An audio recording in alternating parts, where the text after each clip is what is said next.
I got a story for y'all today about one of my friends who just got a new job and had to deal with her first Karen. Her job is as a floor worker at this small clothing store in the mall. It's sort of like a secondhand store, but they do have some genuinely nice and brand new clothes. It's the kind of place you usually go to get stuff on the low when you don't want to spend like $100 on custom designer jeans. Last Wednesday though, this old lady walked into the store. That was pretty out of place to begin with, according to my friend. Old people usually didn't go to the store. She was this blonde Caucasian woman, and my friend said that it looked like her face was stretched out onto her bones. It's a really freaky description, and I have absolutely no idea what it means. She had a bob haircut too, which is an instant red flag. So my friend approached the lady and asked if they could help him. The old lady apparently eyed her up, scanning her up and down before agreeing that my friend could. She asked to see where the teenage girl section was, and my friend guided the lady over there. I guess she found something she liked on the way there, since my friend said that they didn't make it all the way over to the young adult section before Karen wanted to try something on. And I'm sure if you live in America, you know that during Corona, you weren't allowed to try things on in most clothing stores. Most places have started to allow people to try on clothing by now, but the shop where my friend works doesn't. It was something her boss said that came from the higher ups though, so letting this lady try on whatever she'd grabbed was out of the question. She said that to the Karen, and the lady stopped walking before saying something along the lines of, "That's a dumb rule. If I owned this store, that'd be the first thing I'd change."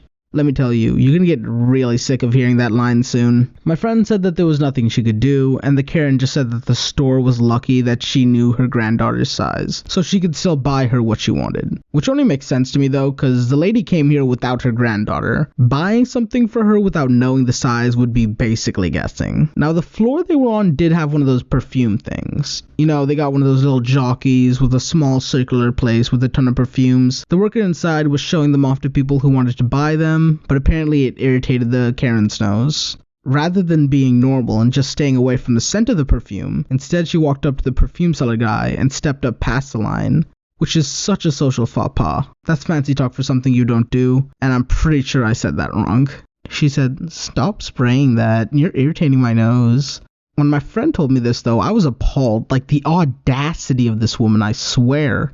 Like that poor guy's just doing his job, and this lady puts him in the awkward place of obeying his boss or displeasing a customer. My friend told me that he stopped spraying the perfume until she left, and the lady told my friend that if she owned the shop, she wouldn't let them spray perfume like that, and that she should talk to the shop owner about making sure that they didn't spray perfumes anymore. That's an absolutely stupid idea for the record. I dislike the amount of perfume in the air around them at times. But it's a business stratagem that works. I know it works because it's worked on me. I usually don't buy special perfume or colognes because they're expensive as all hell. But occasionally when I'm hitting Macy's or some other store, I might end up picking one up because a specific smell just tickles my brain just right. So to stop this cash flow just because she didn't like the smell, it's beyond entitled. I'm getting worked up though, so I'll just continue. Anyway, so they finally got over to the teenage girls section, and she began to go through the clothes there. There were a few pieces that she picked out. My friends didn't tell me the exact, but what she did tell me was that one piece didn't have the right size available.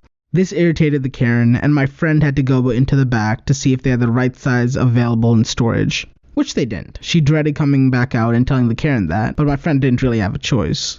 So she walked on out and told the Karen that no, they didn't have the right piece of clothing. Karen made it seem like it was my friend's fault that they didn't have the stock.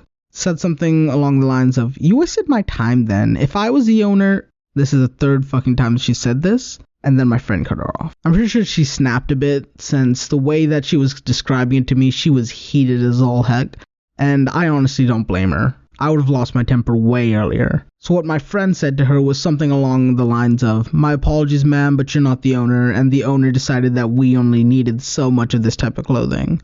This made Karen absolutely lose it. She started doing this thing that my friend described as kinda like a fish gulping.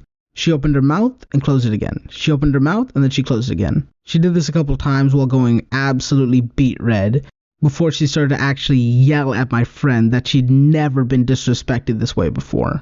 One of the other workers there went up to handle the situation, and my friend was absolutely shell-shocked, so she couldn't do it herself. The other worker was like, ma'am, you have to leave. You're making the other patrons uncomfortable. Ma'am, please." Karen gave that person a stink eye, and she took the clothes that she'd been about to buy and just tossed them out the cart so they were on the floor before walking out. My friend had to talk to the manager about it, but she got off with a slight slap on the wrist since the manager didn't think that she did anything too wrong. But yeah, that's the story of my friend's first Karen. If you enjoyed the video, like and comment. If you didn't, then dislike it and tell me why you didn't like it. If you'd like your story to be told, join the Discord. Y'all have yourself a nice day.